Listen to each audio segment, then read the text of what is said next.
Alright, well this is Saturday, February 20th, 21st, something like that. Anyway, we hunted this week. Again, this is probably we had, 8 days of hunting. 6 we hunted hard and put a lot of miles on. One day it was windy when we got up, and we just got in the truck and drove to a place down south where, I caught a lion here last year before last, something like that. Just check those little canyons down there, see if anything's walking around. Here, the first week we had some young dogs, and we ended up down on a neighboring ranch here, and they were trashing on us, and we really don't know what happened, but when we came out, we found a little old track, going up the side of, or going up a little 2-track road up there, and we've hunted hard, and in this area I haven't seen any sign at all. No scratches, no tracks, no nothing. After we got the dogs kind of a little tired and not as rambunctious and trashy, we go out and not even have a boo-hoo on nothing, not a bark on anything. And Dolph came down. Dolph's a guy from Iowa, and he's hunted with me for the last 3 years. He's a good guy. He's game to go anywhere, and kind of a different sort. He rides a thoroughbred horse with an English saddle and a backpack big enough to stay in the woods for a month. But yeah, it don't bother him. He gets around. I told him if I ride an English saddle with a backpack on, I'd fall on my head. But and then Robert, of course, Robert's been hunting with me on and off. He got sick on Wednesday, I believe, and had to go home. We made a circle on Wednesday. Him and his brother Justin came down, his younger brother. And Justin's a lot of fun. He's got that gene that in him that don't fit in gene. He just wants to go. He wouldn't mind going and living in a tent in the mountains and just staying there. He's kind of my kind of guy. And he rode Jet Johnson, just fell in love with Jet Johnson, my mule, and decided he has to buy him a mule now. And I rode Big Agnes. First day she tried to get away from me a couple times. I just ride her with a ring snaffle, and second day she was a better mule. She had a couple little issues. The third day she got lazy. I needed some better, I need some spurs. But anyway, we got back on Thursday or Friday when Dolph was here right before he left. I can't remember which day it was. We got way back there on top, real high, and oh shoot, we probably put on 17, 18 miles that day, and got back there, and the dogs opened up a little bit, and we got down there and we found a track, but it looked old to me.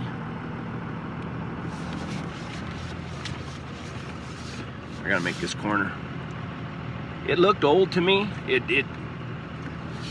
And we just got a couple dogs opening on it, but they went down there and they trailed around. They not enough for them to open, but they trailed around. You could kind of see where that lion went. It was all right. We'd like to move the track and go catch a lion, but we were in some pretty rough country, and it was already getting a little bit late. Dogs kind of got hung up on a little bluff there. It's kind of silly, really. They could have got out, and I don't know what their problem was, but I had to go down there and get them out. And then Robert got feeling better, and he came back up. He hunted with us yesterday morning, and we went way back there where there's a lot of game. We've seen a lot of deer and a lot of elk and stuff. We went the whole day, and we might have got 2 or 3 barks, and no sign, no track, no scratch, no nothing. And Sheila Puppy chased the hell out of a rabbit, and that's about it. But I don't know.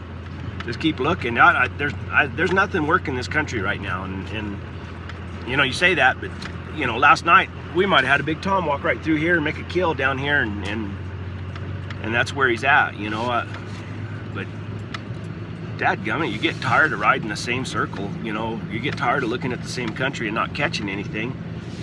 So it's a lot easier if you just pack up and, or it's not easier, it's harder, but it makes you feel better if you just pack up and go somewhere else for a while. And that's probably what we're gonna do next week. I gotta check on my work and see how that's gonna go. Dolph just hunted with us one day and then he took off. You know, shoot, we got here at 5 o'clock, 6 o'clock, I don't know. It wasn't long until dark, and he loaded up all of his stuff and boogied out to Flagstaff. And Justin and Robert, they just spent the night. Well, Justin stayed all week with me, but they both left last night, which was Saturday night, and I stayed here and, you know, did camp chores today and got everything cleaned up, got the trailer cleaned up. That's it. Trade out dogs, trade out some dogs, keep some dogs.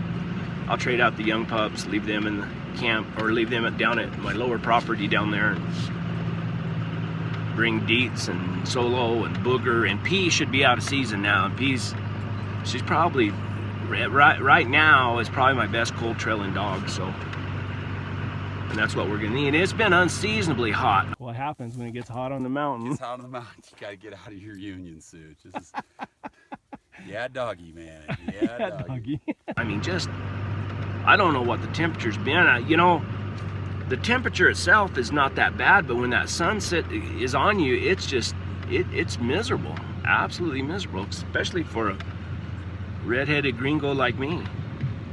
So, anyway, that's it. It's been good 4 days. You know, we had a good time.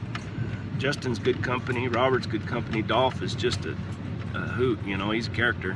Always got a scheme. He's either replacing light bulbs for businesses and getting rebates and doing some kind of scheme, or he's got some kind of hog power or solar thing with Nissan batteries or Tesla or something, I don't know. But he's got something going on, always. But anyway, that's it. Back home, see my wife.